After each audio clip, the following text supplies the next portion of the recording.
प्यारे बच्चों, अभी हमने वाक्य के भेद में जाना कि वाक्य के दो भेद होते हैं, उद्देश्य और विधेय। वाक्य के दो भेद होते हैं, भेद मतलब part of sentence, type of sentence नहीं। तो पार्ट ऑफ सेंटेंस यानी वाक्य के भेद दो होते हैं, उद्देश्य और विधेय। लेकिन जब वाक्य के प्रकार की बात करते हैं यानी टाइप ऑफ सेंटेंस की जब बात करते हैं तो ये भी दो प्रकार का होता है। वाक्य के प्रकार दो प्रकार के होते हैं, एक रचना के आधार पर जिसको बनावट के आधार पर भी कहते हैं, जिसको उत्पत्ति के आधार पर भी कहते हैं। ये बेस होता है रचना यानी बनावट के आधार पर या उत्पत्ति के आधार पर। उत्पत्ति के आधार पर और दूसरा होता है अर्थ की दृष्टि से, अर्थ के आधार पर। वाक्य के प्रकार दो प्रकार के होते हैं, एक रचना के आधार पर, दूसरा अर्थ के आधार पर। प्यारे बच्चों, रचना के आधार पर वाक्य पुनः तीन खंडों में विभाजित हो जाता है। तीन खंडों में पहला हो जाता है सरल वाक्य, दूसरा संयुक्त वाक्य, तीसरा मिश्रित वाक्य।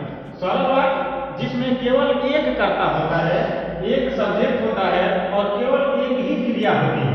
जहां एक कर्ता और एक क्रिया का बोध होता है उसको हम सरल वाक्य कहते हैं। जैसे बच्चा दूध पीता है, एक बच्चा है अकेले, वह दूध पी रहा है, पीने का काम कर रहा है। यहाँ पे केवल एक कर्ता है और एक क्रिया है, इसलिए यह सरल वाक्य है। दूसरा संयुक्त वाक्य।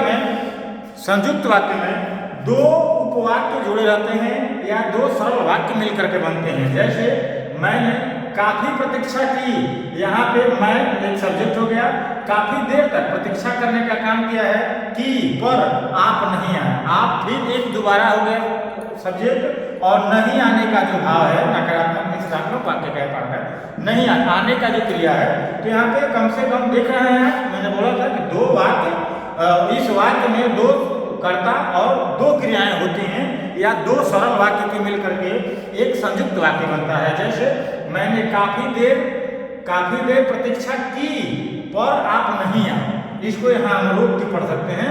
तो इस वाक्य में संयुक्त वाक्य है। प्यारे बच्चों, तीसरा वाक्य मिश्रित वाक्य है।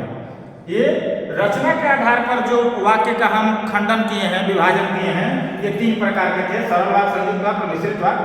मिश्रित वाक्य में प्यारे बच्चों दो या दो से अधिक, चाहे संयुक्त वाक्य हो चाहे सरल वाक्य हो, मिल करके बनते हैं। तब आज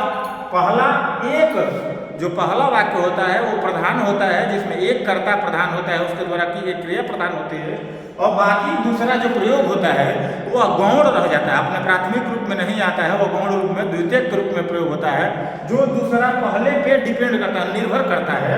इसी को हम मिश्र वाक्य कहते हैं। जैसे मालूम होता है कि आज वर्षा होगी, मतलब एक एक्सपेक्टेशन है, एक उम्मीद है, एक आशा है कि शायद आज वर्षा होगी। मालूम होता है कि आज वर्षा होगी, तो यहाँ पे वर्षा होने का भाव जो है